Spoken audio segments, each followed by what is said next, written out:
अब बांसवाड़ा से खबर है, जहां बांसवाड़ा से एक हैरान कर देने वाली घटना सामने आई है, जहां एक लुटेरी दुल्हन के पर्दाफाश होने का मामला सामने आया है।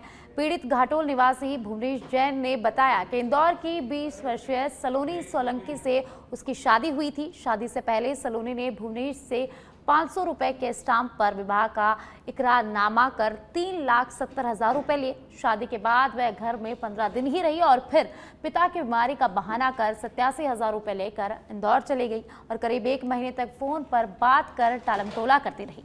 शक होने पर भुवनेश ने जानकारी जुटाई तो सामने आया कि सलोनी पहले से ही 2 शादियां कर चुकी है और उसके बाद भुवनेश से तीसरी शादी की। इसके बाद 1 महीने में उसने 6 और युवकों से शादियां की। 1 अगस्त को वह महाराष्ट्र के बुलढाणा में 10वीं शादी करने के लिए पहुंची तो पुलिस ने उसे पकड़ लिया। पीड़ित ने एसपी को ज्ञापन सौंपकर आरोपी के खिलाफ सख्त कार्रवाई की मांग की है। शादी एक इंदौर के एजेंट के मार्फत सलोनी नाम की लड़की से हुई। एक शादी 11 तारीख को हुई थी मेरी, और 11 तारीख को शादी करने के बाद लड़की मेरे यहाँ 20 दिन रही, एकदम नॉर्मल जैसे अपने फैमिली में जैसे लोग रहते वैसे ही रही।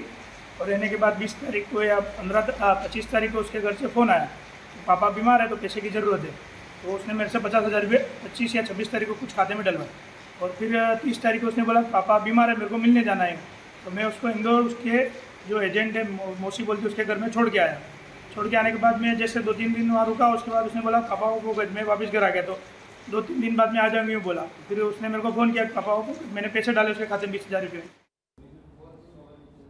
और ज्यादा जानकारी के लिए किशन मेरे सहयोगी मेरे साथ जुड़ गए हैं, जानकारी उनसे लेते हैं। किशन, एक लुटेरी दुल्हन का मामला सामने आया है, पुलिस ने उसे गिरफ्तार भी कर लिया है, तो क्या कुछ पूरा मामला है? दुल्हन कैसे लोगों को फंसाती थी और इसके गिरोह में कितने और लोग हैं?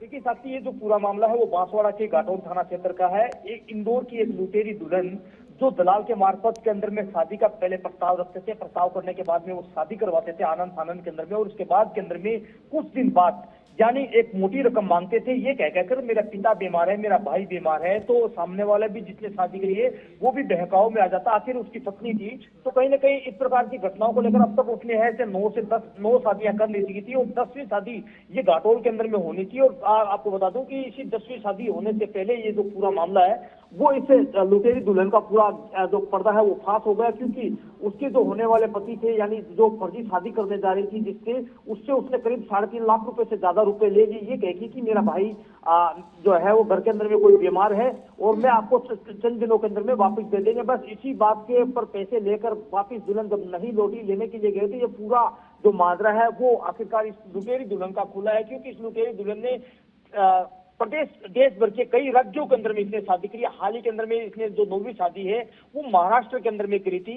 लेकिन अब जो 10वीं शादी का जो पूरा मामला आया है तो कहीं ना कहीं इस पूरे गैंग के अंदर में एक बड़ा लंबी चौड़ी गैंग है, क्योंकि ये जो पूरा ऑपरेट करने वाले जो लोग हैं कहीं ना कहीं इसमें और भी बड़े उच्च स्तर के लोग हो सकते हैं। फिलहाल इस पूरे मामले की घाटोल पुलिस है वो जांच कर रही है कि इस लुटेरी दुल्हन ने कितने लोगों को अपने ठगी का शिकार बनाया। जी बहुत बहुत धन्यवाद किशन इस जानकारी के लिए।